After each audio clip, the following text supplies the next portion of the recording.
Assalamualaikum. Halo kawan-kawan. Vario CBS 125 gancet. Penyebabnya adalah lupa sama olinya.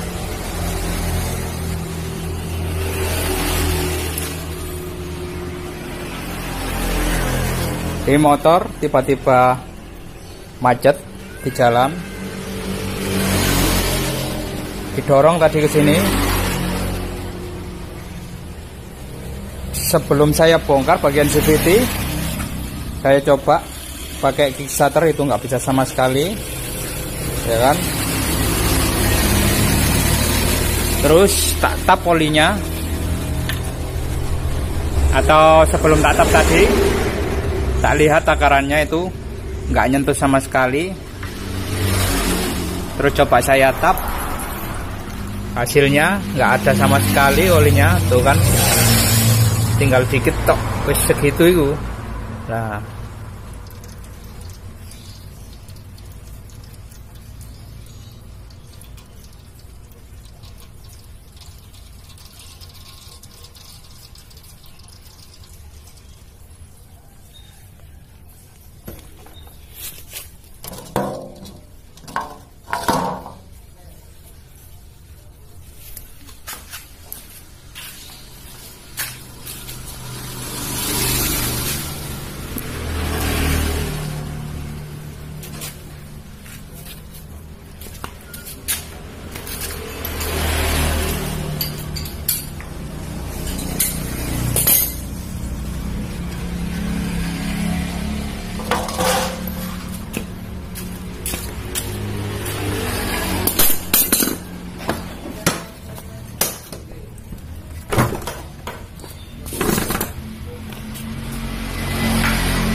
berat banget. Semoga saja setangnya nggak popo, jadi cuman ganti pistonnya. Kalau analisanya sih setangnya nggak popo, masalahnya kuli masih bisa diputar, terkecuali kalau macet sama stangnya juga, itu biasanya itu diputar itu sudah nggak bisa sama sekali. Ini masih bisa diputar, tapi yang pasti ya harus kita bongkar dulu untuk lebih jelasnya. Permasalahannya itu ada pada pistonnya saja, apa stangnya ikut juga. Oke, kita lakukan pembongkaran.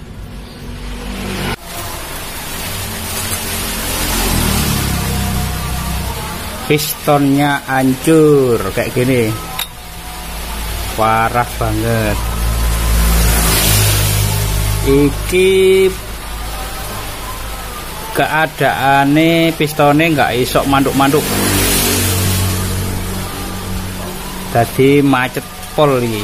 Nah, ini di setangnya itu macet kawan, tapi yang bagian dalam masih bisa bergerak. Nah, itu masih bisa bergerak.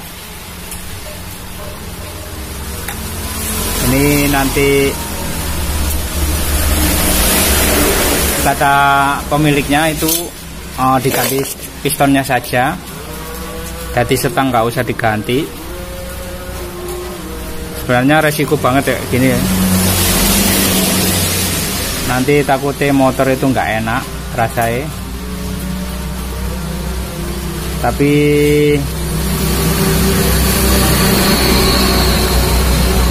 kita juga sebagai mekanik yo kadang itu harus menjelaskan kepada pemiliknya, ya kan,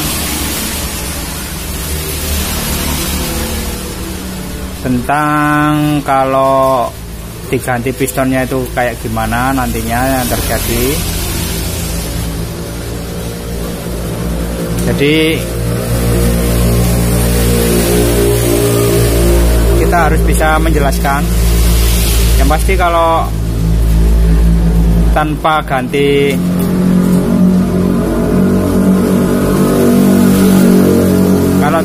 setang itu resiko itu kadang itu ada bunyi kemelidik, atau bisa juga resiko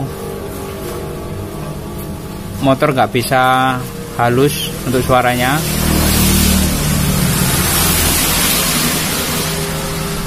Tapi yo tergantung lah, bejo-bejan, nggak mesti. Kadang itu pernah saya disuruh ganti pistonnya saja itu yo motor yo bisa halus. Tapi yo menurut saya sih lebih baik sih harusnya yo ganti yo total yo kalau kayak gini, karena kan otomatis pen piston ini yo rumah itu yang setangnya yo, yang di setangnya itu rata-rata sih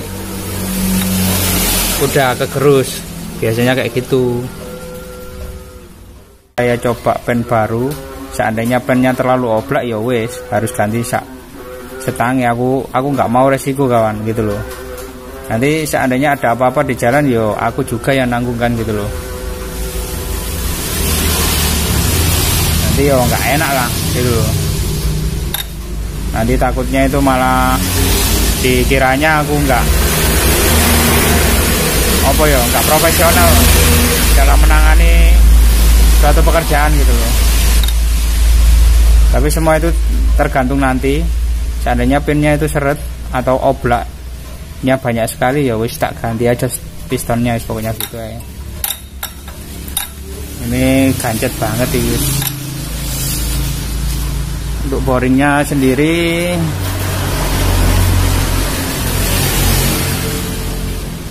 lah itu kayak gitu. Kalau kelihatan sih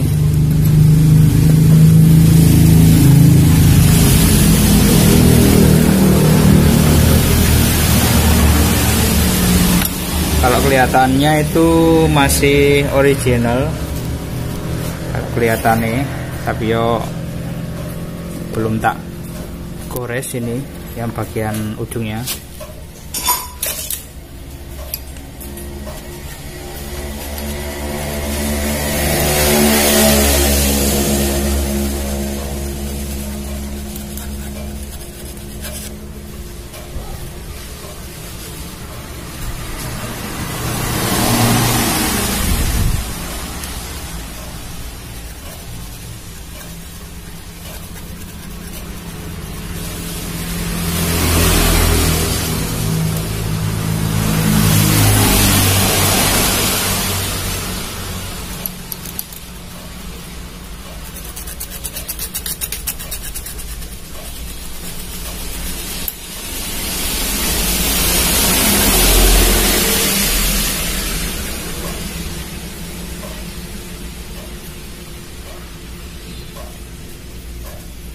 Oke, di sini nggak ada tertera oversize, jadi kemungkinan ini masih standar, masih bawaan aslinya.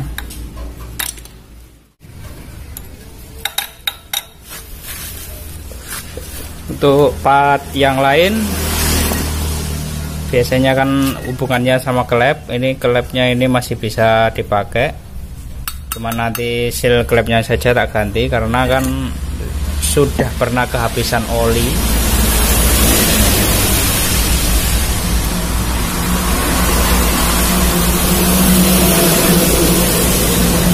Sebenarnya untuk sealnya sendiri ini masih bisa ditekan kayak gini. Biasanya kan kalau karet sudah nggak bisa dipakai itu kan padat banget ya, atau atos. Ini enggak, ini agak lentur dikit, cuman ya wis resiko lah, mumpung bongkar tadi harus diganti aja lah untuk seal klepnya. Oke, cuman klep ini ya nggak apa-apa. Tapi yang pasti ini setelah saya copot itu kita cek sekalian bagian pompa oli lah, itu yang paling penting kawan. Jadi takutnya ya kan, takutnya gini, motor ini kan sudah kehabisan oli, wis nggak ada sama sekali yo, timbal dikit banget itu tadi, kurang lebih yo 1 sendok saja. Tadi kerak itu ngumpul biasanya gitu, takutnya itu menyumbat bagian lubang untuk jalur olinya sendiri gitu loh. Jadi nanti yang pasti ini setelah tak belah saya kasih oli, ya wis oli sembarang lah, pokok jangan terlalu jelek banget untuk olinya buat ngetes itu. Yo bekas tap-tapan tapi yang agak bagus dikit. Itu nanti dipakai kickstarter aja, ya kan, pakai kickstarter itu keluar apa enggak untuk bagian jalur olinya. Nah, kayak jalur oli di sini itu keluar apa tidak, terus bagian sini juga. Kalau seandainya salah satu ada yang enggak keluar, ya wis otomatis harus bongkar mesin atau dibelah mesinnya. Karena yang paling penting itu memang jalur oli. Kalau seandainya nanti piston baru jalur oli nggak stabil, ya percuma saja, sama juga bohong kan gitu loh. Kita akan ngecek pompa olinya. Ini tak kasih oli bekas tapi yo masih lumayan. Nah ini tak kasih gini, kenapa? Tahu sendiri yo. Ini struknya, ukuran struknya itu piston itu kalau di TMB itu piston ini masuk ke sini kawan, nyengkal di sini. Nah, otomatis kalau tak pancal ya pedot ya, putus lah. Tak bisa kayak biasanya kayak motor-motor standar itu kayak punya Grand kan, itu masih di sini ya, stangnya masih nongol ya. Ini sudah masuk ke dalam. Jadi ini tak kasih karet bantuan.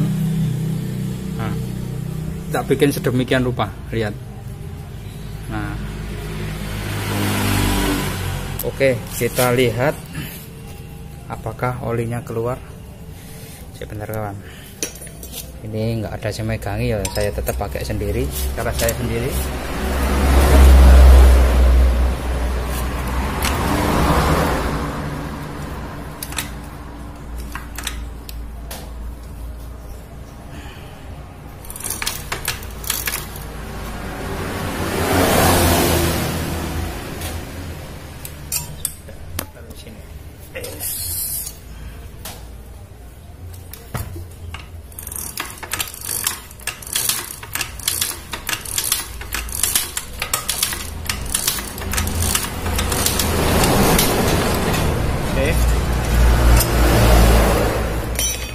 Sini sudah keluar, terus ini sudah tak coba dicoba gini. Untuk jalur pelumasan sendiri untuk Vario 125 ini ya sama saja sih untuk semua jenis matic ya. Pelumasan ada 2 jalur, ini menuju ke askrek dan melumasi dinding liner bagian dalam atau yang dilewati piston, terus naik ke sini, masuk ke baut sini, habis itu masuk ke blok sini, ya, masuk ke blok sini, terus masuk ke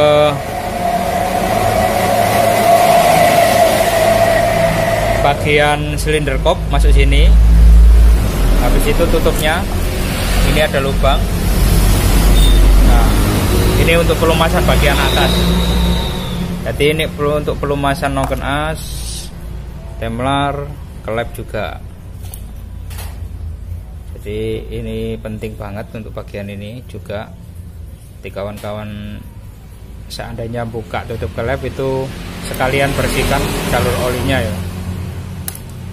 Kita wajib untuk melihat jalur oli, jalur pelumasan, karena kan motor ini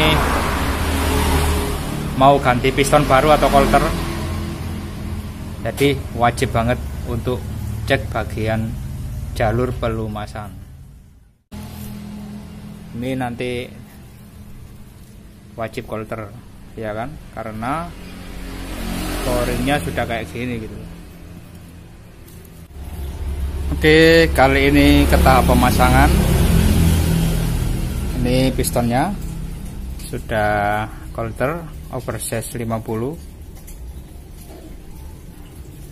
Oke, pouringnya sudah sip.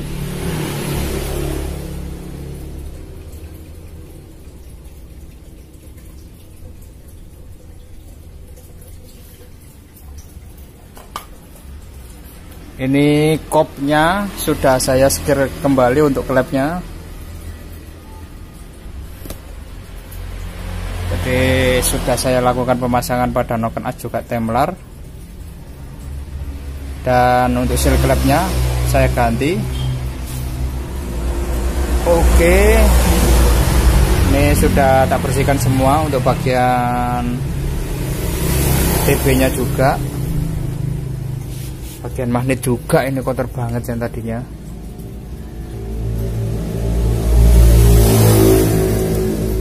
Oke, sekarang tinggal tahap pemasangan. Ini juga sudah bersih. Ini juga sudah saya lakukan pengikisan atau pengikiran dikit pada bagian roma pen piston. Jadi pen piston ini sudah bisa masuk enak.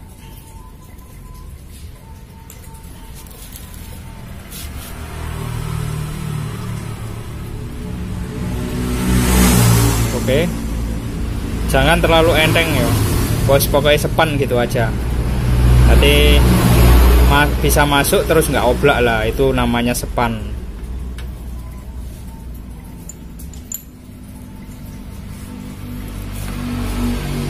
Untuk pengikisan samping-samping ini saya memakai batu, bentar ambilkan. Oke, saya pakai ini batu gerinda yang dipakai untuk mata bor diameter 13. Pokoknya yang penting bisa masuk sini ya kan. Nah, terus setelah selesai pakai ini, itu jangan langsung dipasang untuk pennya. Untuk pennya ini kan 13 ya kawan. Jadi ini sama punya Honda Grand itu sama 13. Nah, terus selesai pakai gerinda itu kita pakai amplas yang halus. Kalau nggak salah ini nomor 800, itu buat ngelus yang bagian dalam ini. Setelah selesai digerinda kan otomatis agak kasar ya. Nah, saya lakukan pengelusan pakai ini. Sudah, itu aja. Oke, sekarang ke tahap pemasangan.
Oke kawan, untuk perakitan bagian silinder blok sama kop sudah selesai.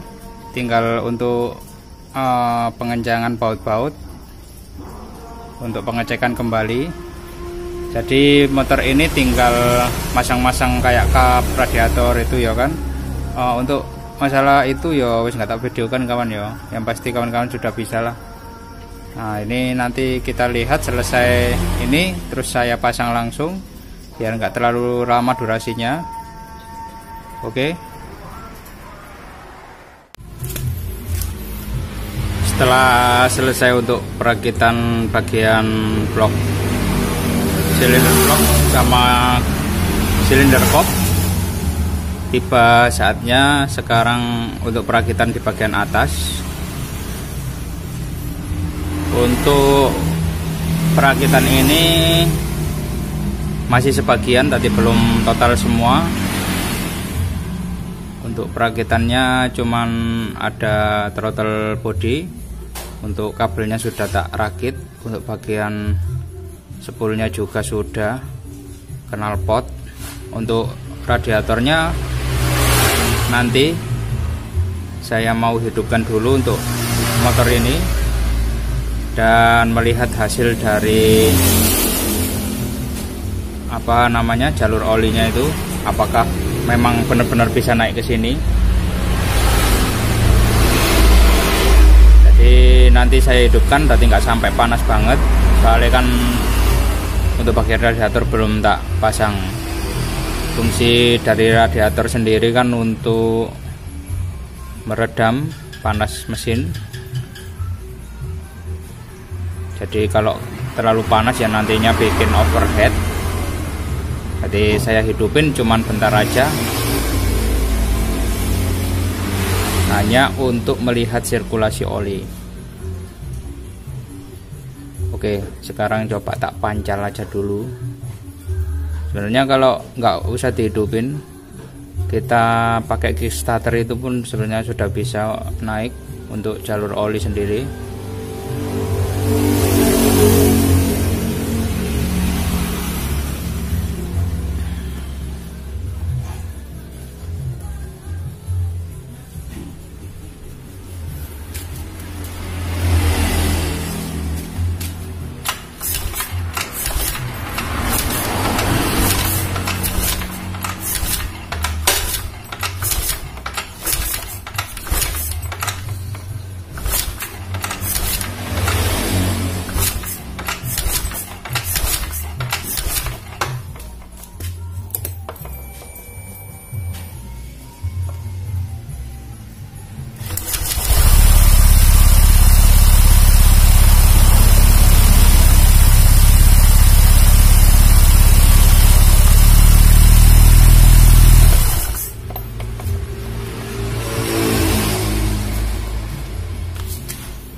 Oke, alhamdulillah sudah bisa naik.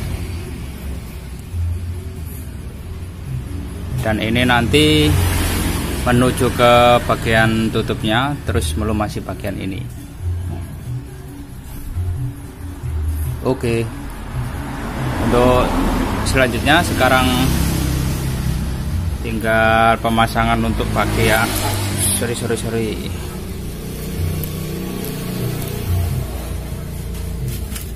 Untuk selanjutnya pemasangan pada air radiator.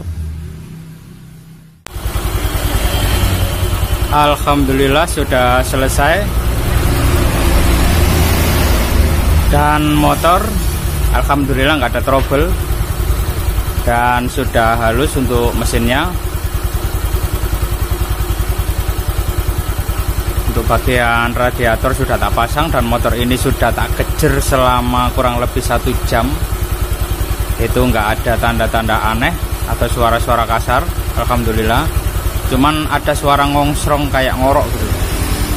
Itu ada di area belakang.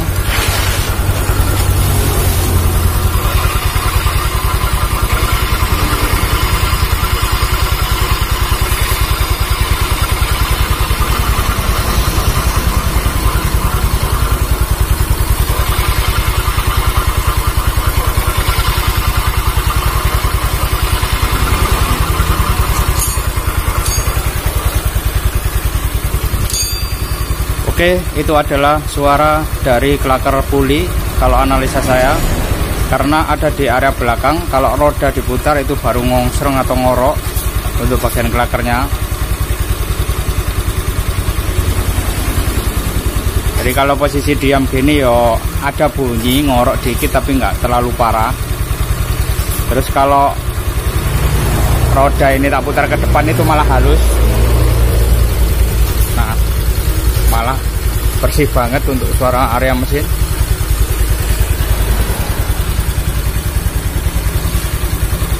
Tuh kan, kembali lagi suaranya ada gitu. Jadi untuk masalah ini nunggu konfirmasi kepada yang punya saja ya, soalnya aku cuman disuruh hidupin aja dulu untuk masalah ini. Dan ini alhamdulillah sudah hampir selesai untuk perakitannya. Nanti setelah terpasang semua untuk bagian filter juga, itu ada baiknya kita reset. Kalau saya sih reset manual saja ya.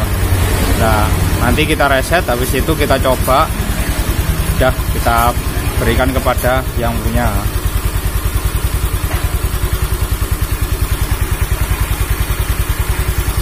Untuk bagian air radiator,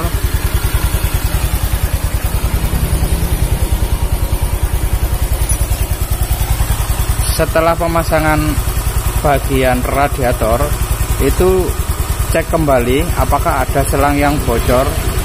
Jadi cek benar-benar, jangan sampai ada kebocoran yang bisa mengakibatkan berkurangnya air radiator ya. Nah, ini tampungan juga sudah tak kasih, ini sudah ada ukurannya kawan. Jadi kawan-kawan nggak usah terlalu banyak, ini sudah ada ukuran dari sananya.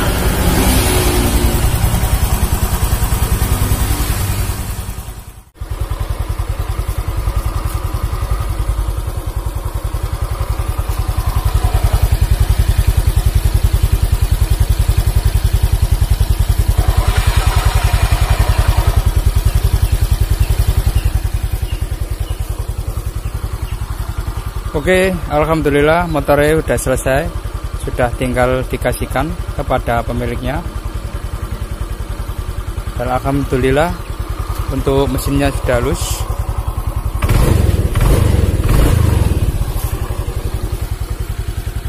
Tariannya juga sip, ini sudah tak reset. Jadi intinya kalau kita selesai untuk melakukan proses semua ya, pemasangan, itu yang pasti kita reset ulang untuk motor injection ya. Kalau ada scanner pasti lebih jos kalau ngeresetnya, tapi ya saya secara manual aja karena nggak ada scanner. Oke, terima kasih sudah mengikuti vlog untuk Vario 125. Semoga bermanfaat. Wassalamualaikum warahmatullahi wabarakatuh.